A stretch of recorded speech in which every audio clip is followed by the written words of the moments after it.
store. Yeah, it's kind of crazy. But as you know, a lot of you going into ministry, my dad was a preacher, so we weren't super well off. Hate to break it to you.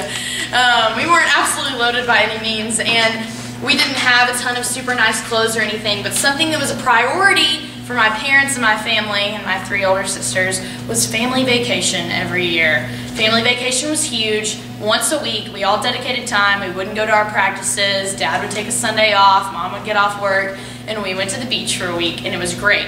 When we get to there, we go to the condo, we get rid of all of our stuff, unpack everything, and then we go to Walmart. But this is not just a regular Walmart grocery trip. This is the Vacation King Family Walmart trip. You get to get anything you want. We're really healthy eaters. At my house, there's a lot of water. We didn't have a lot of Coke growing up, or bad food, or ice cream and stuff like that. But on vacation, grocery trip at Walmart, it's vacation! You can eat anything you want.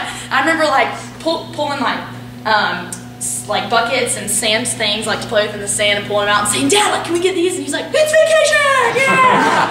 And then you're pulling in the candy Snickers, like, "Can I get this? It's vacation!" And this trip was an exciting grocery trip. Me and my sisters, I remember just getting so excited. One of my sisters is paralyzed, and I remember jumping in her wheelchair, rolling through the aisles, just like grabbing fruit roll-ups and Gushers and getting excited because it's vacation. Exciting trip, exciting things. A really fun trip to the grocery store. Something that usually is kind of ordinary and not a super fun task became really exciting. If you don't mind to turn with me to John 10. We're going to read verses 1 through 10. Bear with me because it gets really good at the end, so don't zone out. I tell you the truth, the man who does not enter the sheep pen by the gate, but climbs in by some other way, is a thief and a robber. The man who enters by the gate is the shepherd of the sheep.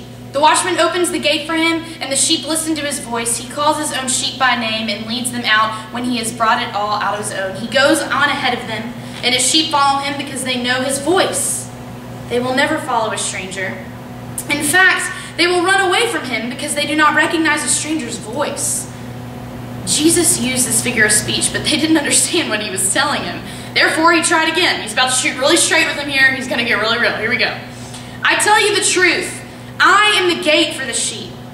All who ever came before me were the thieves and robbers, but the sheep did not listen to them. I am the gate. Whoever enters through me will be saved.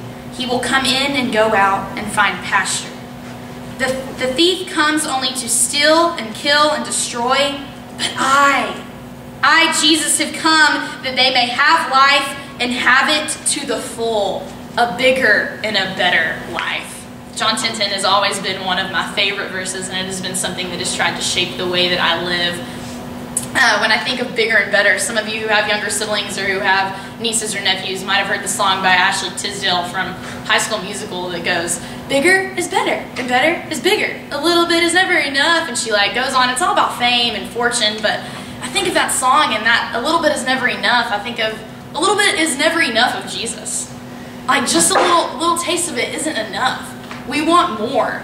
And when you've experienced him and when you have experienced this bigger and better life, you want more of him, and there's more to it. We get to choose him. We've all been blessed. We know the story of Jesus. We know that tomorrow is Good Friday. We know that Sunday is Easter. We get to sit and hear sermons like this, and we get to know about the Lord and what he's done for us, and he died on the cross for us.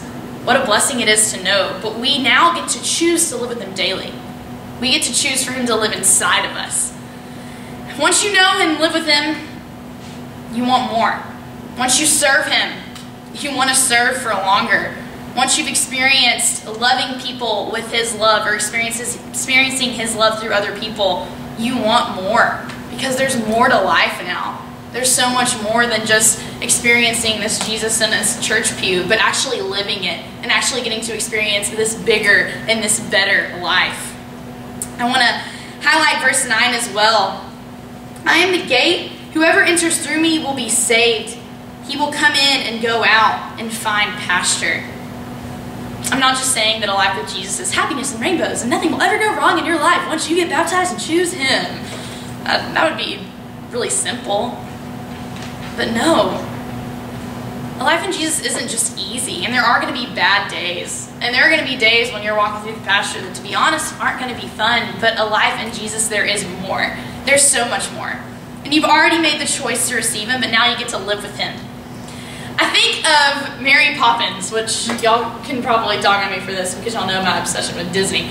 But I think of Mary Poppins and how she came in these kids' lives and everything was better at this point. Even medicine was fun because there was sugar involved. Cleaning up was fun because there was magic involved.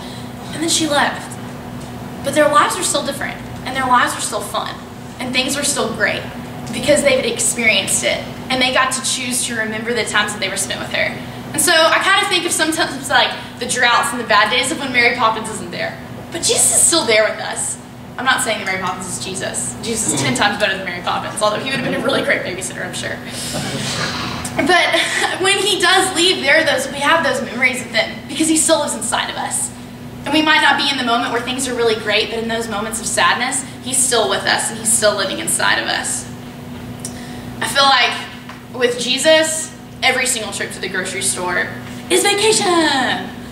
You get to receive it all. And even in the moments that you don't, it's still exciting and passionate. I think of in James when it talks about our lives being a mist.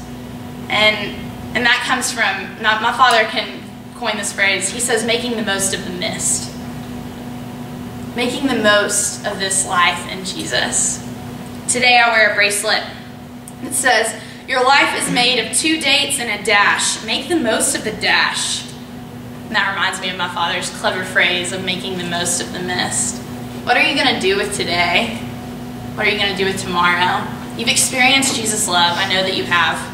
You've heard of this great man. You've gotten to receive his love from others and give his love to others as well. And I know that people might say, a life in Jesus is anything but ordinary. It's extraordinary. But something that I want to kind of encourage you today to think about is that a life in Jesus is not ordinary at all. And to be honest, I don't know that it's necessarily extraordinary either. I would say that a life in Jesus is supercalifragilisticexpialidocious. Thank you.